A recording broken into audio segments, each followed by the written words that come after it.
फ्लोरिडामधील 47 वर्षीय सारा बनू हिला तिच्या बॉयफ्रेंड जॉर्ज टोरेसच्या खुनासाठी जन्मठेपेची शिक्षा सुनावण्यात आली आहे.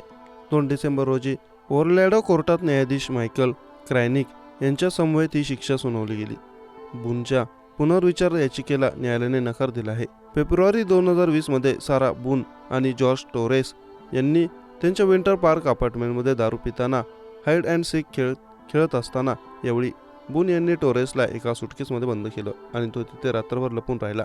सरकारी वकिलांच्या मते बून यांनी टोरेसला बेसबॉल बॅटने मारहाण केली आणि त्याला तसंच सोडून दिलं. दुसऱ्या दिवशी सकाळी बून यांनी 911ला कॉल केला आणि टोरेसला मृत अवस्थेत आढळलं. चाचणी दरम्यान बून यांनी बनवलेले काही मोबाईल व्हिडिओ सादर करण्यात आलेत, ज्यात सुटकेसमध्ये अडकलेला टोरेस मदतीची याचना करत असल्याचं दिसतंय.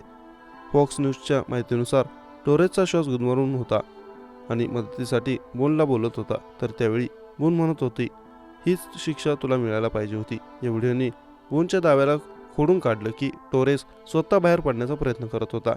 बून यांचे वकील म्हणाले की ती कौटुंबिक हिंसेची बळी होती आणि स्वतःच्या बचावासाठी हे कृत्य केलं. मात्र पुराव्यांच्या अभावामुळे हा युक्तिवाद न्यायालयात टिकला नाही. टोरेसच्या कुटुंबियांनी भावनिक आणि संतप्त प्रतिक्रिया दिल्या. त्याची बहीण व्हिक्टोरिया टोरेस म्हणाली, साराहला तुरुंगात सोडू द्या.